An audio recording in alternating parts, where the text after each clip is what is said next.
I'm Arnie Gunderson of Fairwinds Associates, and it's Friday, March 25th, 2011.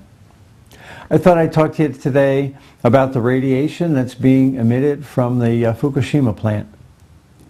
There's a lot of confusing terms out there, and I was hoping to clarify some of them.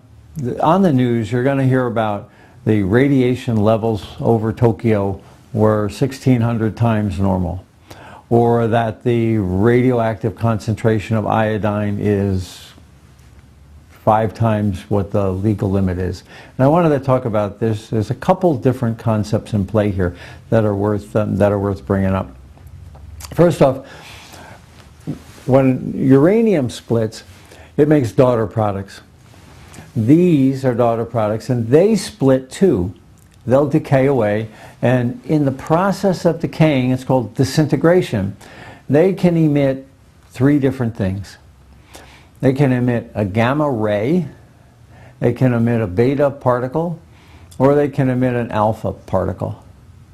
So there's 3 different kinds of radioactive decay that results from disintegration of these radioactive daughter products. Radiation really means that energy is given up. When this particle decays away, it gives up energy. Well, where does that energy go? It gets absorbed by your body. And that can cause some cellular damage and potentially cancer, especially in fast-growing cells of children. Well, the first kind of radiation that comes out of a nuclear power plant is gamma rays. And they're a high energy, like an X-ray, but even more powerful than an X-ray. And they're what's picked up on the dosimeters that you can see different news anchors using when they're out in the field. I brought my Geiger counter with me, and I can show you a little bit about what gamma rays really are. And this is a Geiger counter. It's an oldie but a goodie. And you'll see that the dial is reading about 600 disintegrations per minute here in Vermont. Now, that's not coming from Fukushima, that's coming from the sky, from solar radiation, it's coming from the ground, from radon gases, and other things. Now, those gamma rays are penetrating this metal shell, and inside here is a detector. Now, I brought my grandfather's old radium dial watch, and I'll put it up against the detector, and you'll see the dial go up about 5, 6, 7 times normal background. That's because the radium in this watch is emitting gamma rays that penetrate that. This is why they don't make these watches anymore. People would fall asleep by their brain, and it's not a good thing. But that's an example of a gamma ray.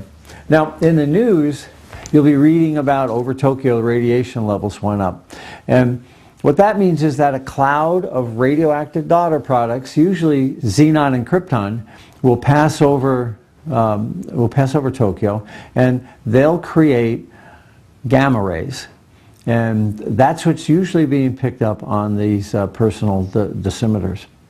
Now, there's 2 other kinds of particles that cannot penetrate my detector, and those are beta particles and alpha particles.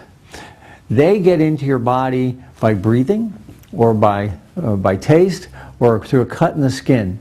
And they're when these guys are all bundled up in their suits, that's what they're being protected from beta particles and alpha particles. Now, these particles cause cellular damage only when they're inside you.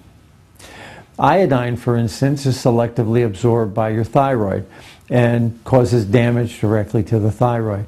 If iodine is outside you, it won't really cause radiation damage.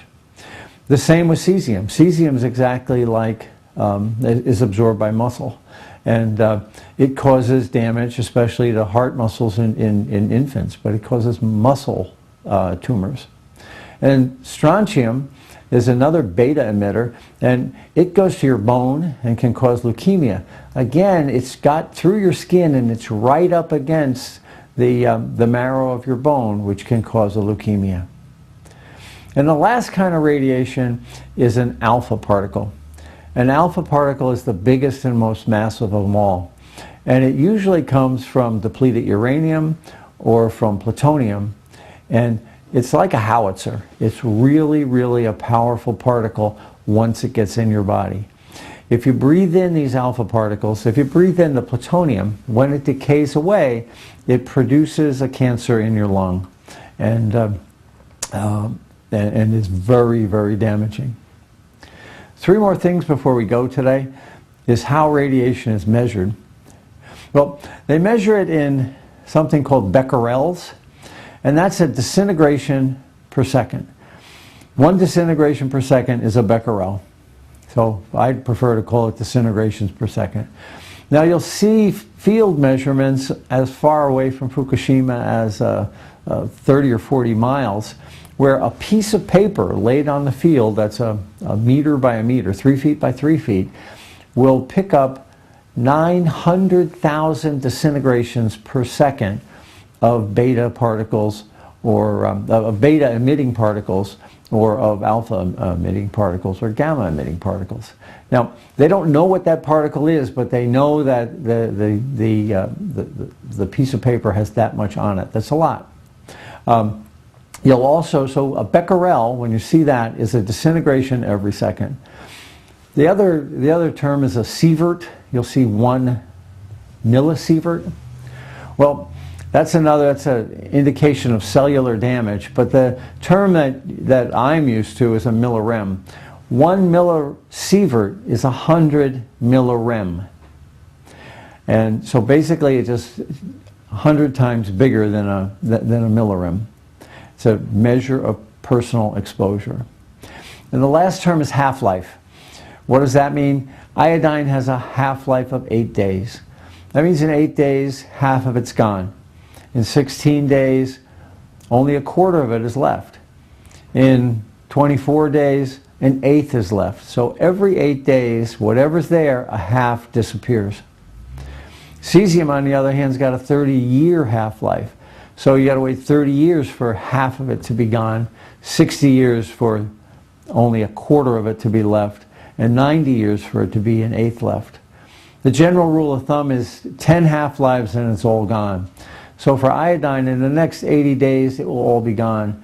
But the cesium and the strontium will hang around for 300 years. The worst one of all is plutonium, and if it's released from the fuel, there hasn't been any detected yet, but if it's released from the fuel, it has a half-life of 24,000 years, and so therefore it will hang around in the environment for 250,000 years. Well, that's it for today, and as I see more information on the web, I will try to post it. Thank you.